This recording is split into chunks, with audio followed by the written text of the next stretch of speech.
Hello everyone, welcome to my YouTube channel. हमने start किया हुआ है मेजरेबल सेट्स के चैप्टर को। आज हम उसमें डिस्कस करेंगे आउटर मेजर को। ठीक है, आउटर मेजर क्या होता है इसको डिस्कस करेंगे और इसकी एग्जांपल देखेंगे। तो सबसे पहले आउटर मेजर की डिफाइन कर लेते हैं। आउटर मेजर क्या होता है?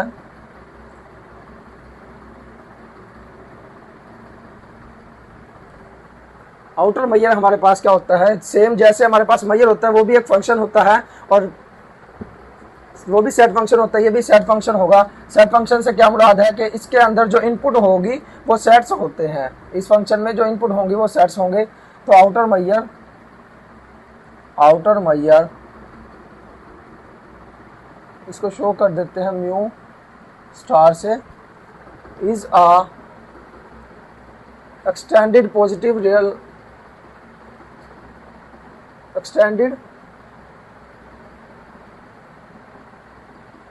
valued function, set function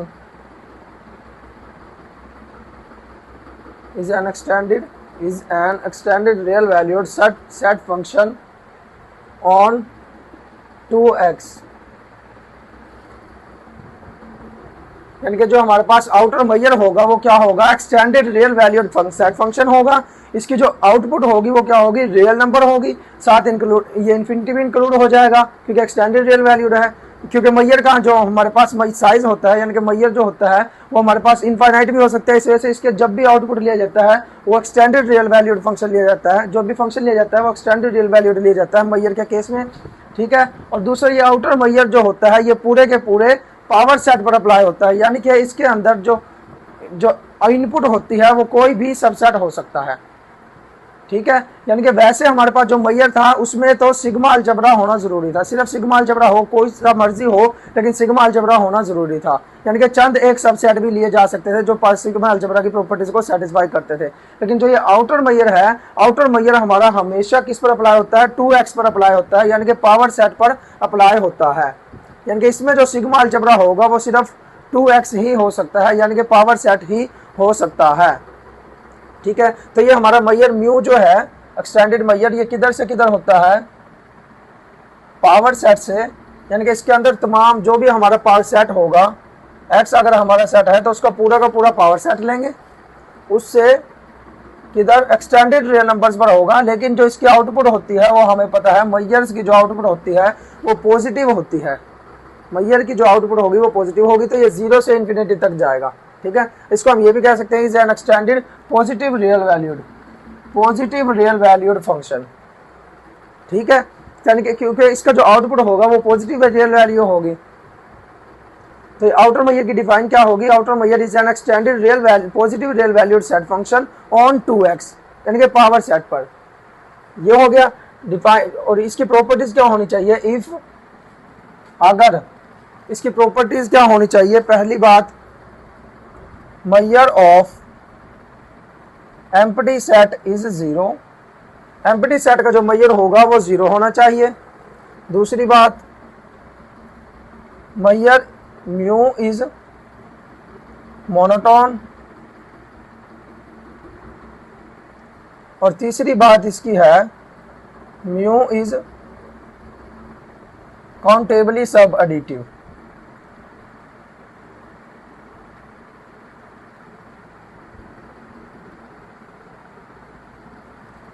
इसकी तीन प्रॉपर्टीज क्या है, उस मेजर की भी तीन प्रॉपर्टीज हैं, इसकी भी तीन प्रॉपर्टीज हैं। इसकी तीन प्रॉपर्टी क्या है, measure mu of empty set is 0, measure is monotone, measure is countably sub additive. इसका काउंटेबली सब एडिटिव होना जरूरी है, उसका काउंटेबली एडिटिव होना जरूरी था। उसकी पहली प्रॉपर्टी यही थी, इसकी पहली प्रॉपर्टी ये है, और इसकी दूसरी प्रॉपर्टी ये है कि म्यू इज मोनोटोन, इसका मोनोटोन होना जरूरी है। ठीक है, अब इसको हम एग्जाम्पल कर लेते हैं। ये इसकी डिफाइन हो चुकी है, एग्जाम्पल करते हैं आउटर मेजर की।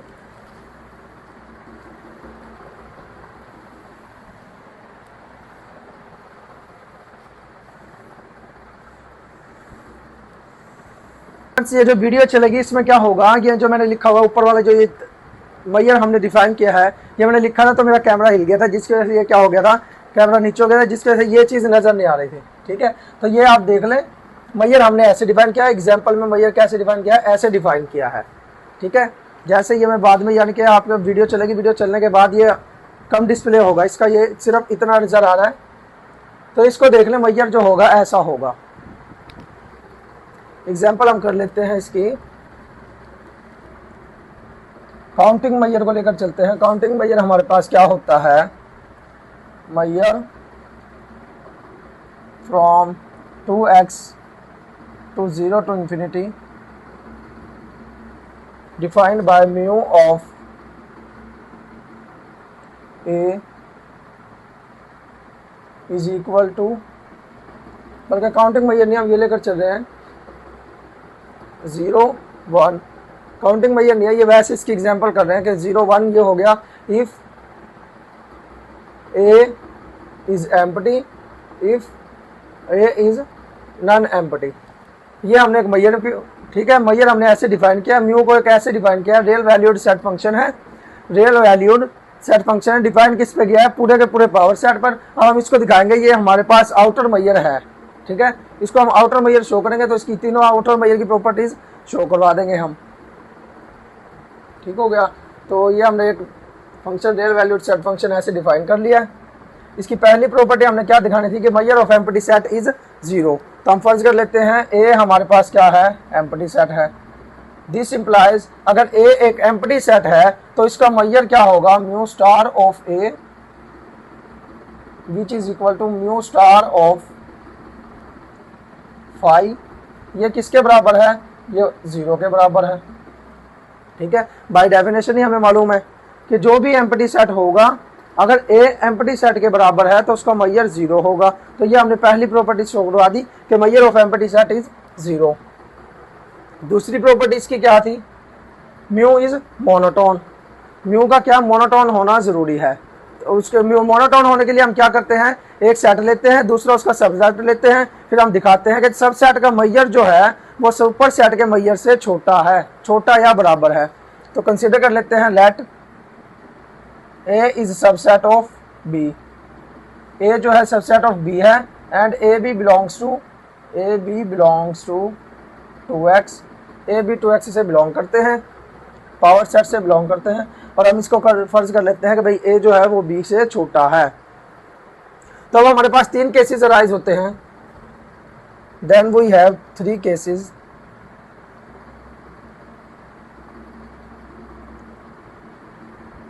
थ्री केसेस हम कैसे बनाएंगे, अपने मैयर के हिसाब से बनाएंगे, ठीक है। ए जो है वो बी का सबसेट है। ये कंडीशन कब कब सेटिस्फाई कर सकती है कि अगर ए भी एम्प्टी हो, बी भी एम्प्टी हो, तो ये दोनों क्या होंगे, ए जो होगा वो बी का सबसेट होगा। अगर ए सिर्फ एम्प्टी है, बी नॉन एम्प्टी है, तो भी ए बी का सबसेट होगा। और तीसरी बात क्या है कि दोनों ही नॉन एम्प्टी हो, ठीक है, दोनों ही नॉन एम्प्टी हो तो भी ये एक दूसरे का, ए जो है वो बी का मैयर हो सकता है। अगर ए में बी के, तो ए में जो एलिमेंट होंगे वो सारे के सारे बी में पड़े होंगे, तो ए बी का सबसेट होगा। बस हम ये वाली कंडीशन नहीं ले सकते कि बी जो है वो हमारे पास एम्प्टी हो। बी एम्प्टी होगा तो ए बी एम्प्टी हो, और हम कह देते हैं कि बी ए जो है वो नॉन एम्प्टी नहीं है। तो ये बात कभी भी ट्रू हो नहीं सकती कि ए जो है वो नॉन एम्प्टी नहीं और बी एम्प्टी है, तो ये ए बी का सबसेट नहीं हो सकता। तो हमारे पास 3 केसेस अराइज होते हैं। कौन से, केस 1 क्या है, केस 1 हमारे पास है कि A is empty and B is empty. A भी एम्प्टी है, B भी एम्प्टी है। तो इससे हम क्या ये बना सकते हैं कि measure of A is 0, measure of B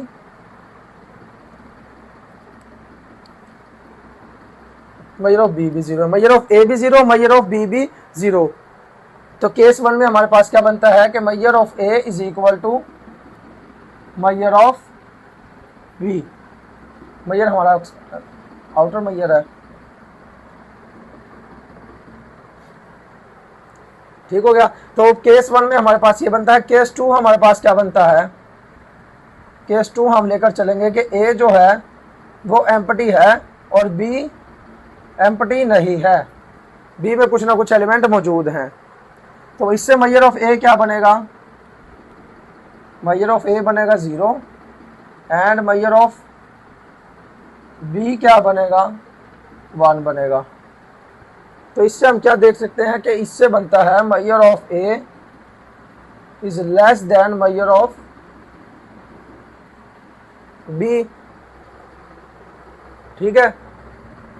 और केस 3 हमारे पास क्या बनता है, केस 3 बनता है ए बी नॉन एम्प्टी है, बी भी नॉन एम्प्टी है, दोनों ही नॉन एम्प्टी हैं।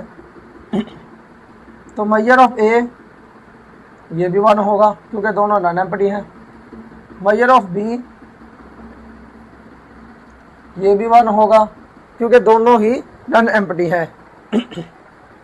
तो इससे क्या बनता है कि measure of A is equal to measure of B, ठीक है। Measure of A measure of B के बराबर है। तो 3 केस हमारे पास बनते थे, सबसेट ए बी का सबसेट है, इसके लिए हमारे पास 3 केस बनते थे। तीनों केसेस में हमारे पास जो इनइक्वालिटी बनती है, तीनों केसेस में या तो ए बी के बराबर है, measure of A measure of B के बराबर है, या फिर measure of A measure of B से छोटा है। तो हम कह सकते हैं कि हर केस में हमारे पास जो होगा मेजर ऑफ ए या तो मेजर ऑफ बी के बराबर होगा या मेजर ऑफ बी से छोटा होगा।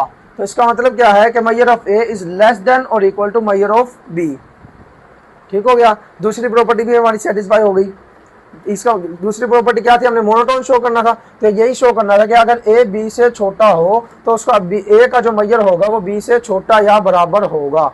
तो इसका मतलब क्या है, mu star is monotone, mu star हमारे पास एक मोनोटोन मेजर है, ठीक है। अब इसकी तीसरी प्रॉपर्टी सेटिस्फाई करवाते हैं। तीसरी प्रॉपर्टी क्या थी, काउंटेबली सब एडिटिव की।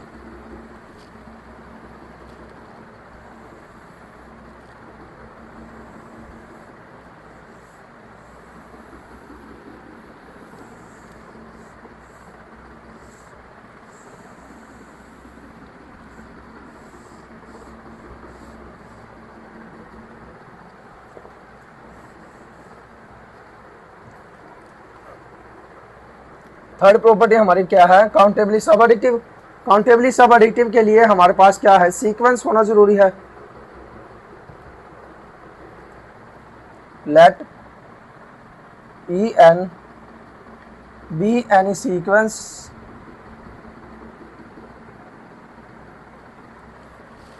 इन 2x। ई एन जो है वो इसमें एक सीक्वेंस है हमारे पास, ठीक है। तो ये इसमें सीक्वेंस है, तो इसके लिए भी हमारे पास 3 केस बनते हैं। 3 केस क्या होंगे, या तो सारे के सारे हमारे पास एम्प्टी हों, ये सारे के सारे हमारे पास नॉन एम्प्टी हों, या फिर कुछ एम्प्टी हों कुछ नॉन एम्प्टी हों, ठीक है। यानी कि ये सीक्वेंस की जितनी भी टर्म्स हैं या तो सारी की सारी हो सकते हैं एम्प्टी हैं, या सारी की सारी नॉन एम्प्टी हैं, या फिर तीसरा केस क्या बनता है, आज कुछ हमारे पास नॉन एम्प्टी और कुछ हमारे पास एम्प्टी हैं। तो हम तीनों केसेस को इसमें डिस्कस करते हैं। पहला हमारा केस 1 क्या है, केस 1 हम लेकर चलते हैं कि E1 केस, इसमें हम क्या कर लेते हैं, are E N S are empty, empty कर लेते हैं, ठीक है। ये हमारे पास एम्प्टी है, ठीक है। तो इसका मतलब क्या है, इसका मतलब क्या है कि measure of mu star of E N is equal to 0 for all N. N की हर वैल्यू के लिए हमारे पास मेजर ऑफ ई एन जो होगा वो 0 होगा। क्यों, क्योंकि हर ई एन एम्प्टी है। और दूसरी बात, union of E N is empty, ये भी एम्प्टी होगा क्योंकि जब ये सारे ही एम्प्टी हैं तो इनका यूनियन भी एम्प्टी होगा। तो जब ये सारों का मेजर एम्प्टी है, सारों का मेजर ई एन का भी एम्प्टी, E1 का भी एम्प्टी, E2 का भी एम्प्टी, E3 का भी एम्प्टी, तो जब हम इस पर सिग्मा अप्लाई करेंगे या फिर इसके दोनों तरफ सिग्मा अप्लाई करते हैं तो हमारे पास ये क्या बनेगा, n is equal to 1 to infinity measure of E N is equal to 0 ही रहेगा। दोनों तरफ सिग्मा अप्लाई करते हैं तो इस तरफ समेशन अप्लाई करने से हो जाएगा, और 0 पर समेशन अप्लाई करेंगे तो 0 को जितनी मर्जी दफा सम कर लें वो 0 ही बनता है, ठीक है। या फिर चूंकि हर एक का मेजर 0 है, ये हमने क्या किया, सारों का मेजर जमा किया तो सारों का मेजर 0 ही होगा, क्योंकि सारों का हर एक का मेजर 0 है तो उनका सम भी 0 ही होगा। उस दोनों तरफ से देख सकते हैं हम इसको। और दूसरा क्या है, ये भी हमारे पास एक एम्प्टी सेट है, एम्प्टी सेट का मेजर क्या बनता है, 0 बनता है।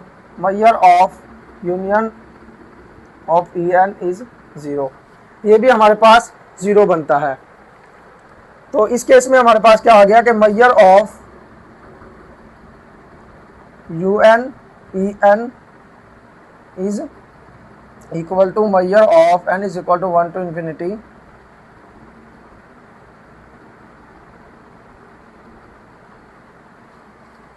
दोनों केसेस में आंसर 0 है, दोनों केसेस में नहीं, यानी कि इसका आंसर भी 0 है, इसका आंसर भी 0 है, तो हम कह सकते हैं कि ये जो है ये इस टर्म के बराबर है। ठीक है, दूसरा केस 2 हमारे पास क्या है, all EN SR non empty, तमाम के तमाम अगर हमारे पास नॉन एम्प्टी हों, तमाम के तमाम नॉन एम्प्टी हैं, तो इसका मतलब क्या है, measure of EN is equal to 1 for all n, हर n के लिए मैयर ऑफ EN जो है वो 1 होगा, क्योंकि तमाम के तमाम नॉन एम्प्टी हैं।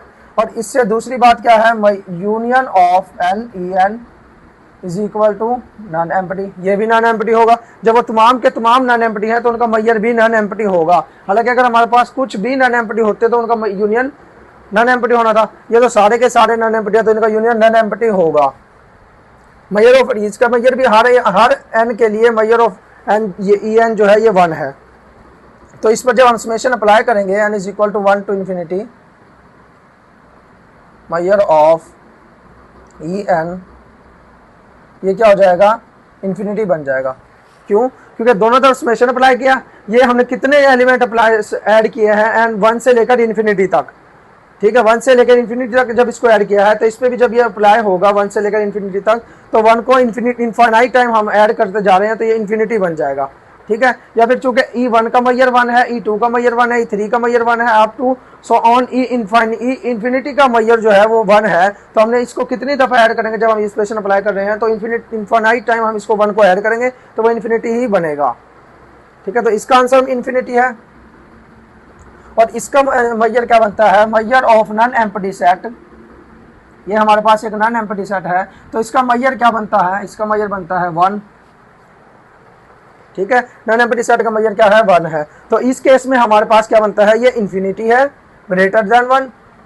ठीक है, ये क्या है, ग्रेटर देन 1 है। तो इस केस में हम कह सकते हैं कि measure of UN EN is less than summation n is equal to 1 to infinity measure of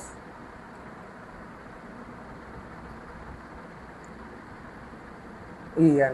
ठीक है, क्योंकि ये 1 है और ये लेस देन इन्फिनिटी है, तो हम कह सकते हैं ये वाली टर्म जो है ये ग्रेटर है इस टर्म से, ये हमने लिख दिया। तो केस 2 में हमारे पास क्या बनता है, ग्रेटर देन, और केस 1 में इक्वल टू बनता है।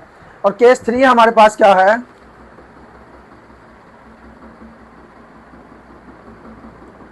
फर्ज कर लेते हैं, let m number of ENs are non empty.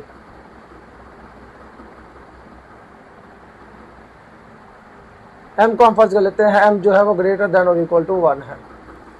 ठीक है, हम कहते हैं जो हमारे पास ENs है उनमें से पूछना, अब ये जो हमारा केस क्या हो गया, एक तो हो गया तमाम के तमाम एम्प्टी है, दूसरा क्या हो गया, तमाम के तमाम नॉन एम्प्टी है। तीसरा केस हमारे पास क्या बनता है कि एक या फिर एक से ज्यादा के नंबर वो जो है नॉन एम्प्टी है, या तो एक या एक से ज्यादा ENs जो है ये हमारे पास नॉन एम्प्टी है। तो मैं कह देता हूँ m जो है उसकी वैल्यू 1 से ग्रेटर देन और 1 के बराबर या फिर 1 से बड़ी है। और ये क्या है, ये बताता है कितने ENs जो है वो हमारे पास नॉन एम्प्टी हैं। यानी कि मैंने फर्ज कर लिया है मेरे पास m नंबर ऑफ ENs जो है वो नॉन एम्प्टी है, और m पे कंडीशन क्या है, वो 1 से ग्रेटर और इक्वल है, यानी कि 1 से छोटा नहीं होगा, 1 से छोटा होगा यानी कि 0 बन जाएगा, तो इसका मतलब ये वाला आ जाएगा कि तमाम के तमाम एम्प्टी हो जाएंगे। इस वजह से ये क्या कहा है, 1 से बड़ा या 1 से बराबर है।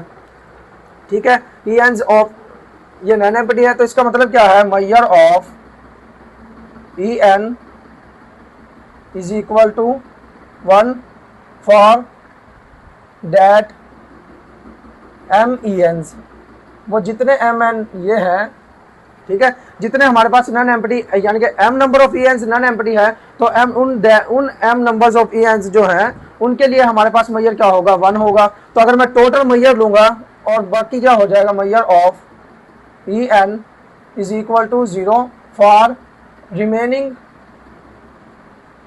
ENS।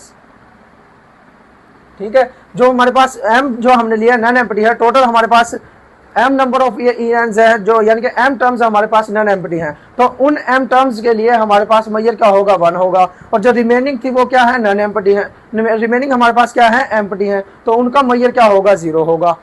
रिमेनिंग ENS के लिए मैयर क्या होगा 0 होगा। तो अगर मैं इन सब का मैयर सम करूं तो measure n is equal to 1 to infinity ई मैयर EN, ये क्या बनेगा, ये मेरे पास बनेगा m।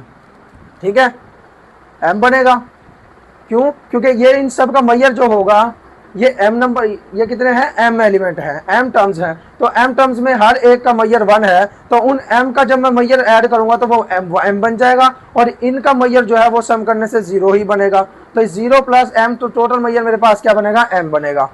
ठीक है, और दूसरा क्या है, दूसरा हमारे पास क्या है यूनियन NEN, ये क्या बनेगा, ये हमारे पास नॉन एम्प्टी होगा, क्यों, क्योंकि इसमें कुछ सेट नॉन एम्प्टी हैं, तो कुछ सेट नॉन एम्प्टी हैं, तो उनका यूनियन भी नॉन एम्प्टी होगा।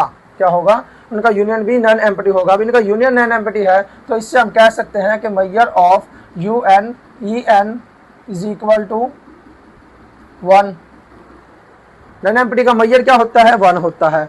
तो इसमें हम देख सकते हैं जो हमारे पास ये आया था, ये है, इसका आंसर क्या है ग्रेटर देन और इक्वल टू 1 है। हम m को क्या लेकर चले थे, ग्रेटर देन और इक्वल टू 1, तो इससे हम कह सकते हैं कि 1, ये जो है ये वाली जो टर्म है sigma n is equal to 1 to infinity measure of EN is greater than और equal to measure of UNEN। ठीक है, क्योंकि इसका आंसर क्या है 1 है, और इसका आंसर क्या है, ये जो है ये 1 से ग्रेटर देन और इक्वल टू है। ठीक है, तो इसका मतलब क्या है, ये वाली टर्म इस टर्म से या बड़ी है या बराबर है, क्योंकि इसका आंसर तो है ही 1, तो इसकी जगह पर मैं ये लिख सकता हूँ मैयर ऑफ UNEN, क्योंकि इसका आंसर 1 है, तो 1 की जगह पर मैं ये लिख सकता हूँ। तो इससे हमारे पास क्या रिलेशन बन रहा है कि ये जो सीरीज वाली टर्म है ये क्या है ग्रेटर देन है इस मैयर से, सिंगल मैयर से। ठीक हो गया, यही हमने शो करना था। केस 3 में हमारे पास ये वाला जो हमारे पास रिजल्ट रिक्वायर्ड था वो आ गया है, केस 1 में हमारे पास इक्वल टू आया था, और केस 3 में लेस देन आया था। तो ऑल द इन हमारे पास 3 केसेस में, इन ऑल केसेस, तमाम के तमाम केसेस में हमारे पास क्या पॉसिबिलिटी बनती है कि measure of UNEN is less than और equal to summation n is equal to 1 to infinity measure of EN। ठीक है, हर एक का मैयर अलग अलग लो, उसका सम क्या करेंगे वो इससे ग्रेटर और इक्वल होगा। तो ये हमारे पास किसकी प्रॉपर्टी है, ये काउंटेबली सब एडिटिव की प्रॉपर्टी है। तो इससे हम कह सकते हैं ये जो हमारे पास मैयर है ये काउंटेबली सब एडिटिव है, यानी कि हमने उससे एक सीक्वेंस ली, उस सीक्वेंस के हमने मैयर अलग, उसका यूनियन लेने से मैयर अप्लाई किया, मैयर हमने मालूम किया, और इसके बाद हमने हर एक टर्म का मैयर अलग से मालूम करके उसका समेशन लिया, तो उनके लिए हमारे पास क्या प्रॉपर्टी बनती है, ये वाली प्रॉपर्टी बनती है। और ये प्रॉपर्टी किसकी थी, काउंटेबली सब एडिटिव की। तो इससे हम कह सकते हैं कि mu is countably sub additive. तो इसकी मैयर की जो थी आउटर मैयर की तीनों प्रॉपर्टी सेटिस्फाई हो गई, तो इससे हम कह सकते हैं ये जो म्यू था हमारे पास ये काउंटेबली, ये म्यू जो है आउटर मैयर है। ठीक है।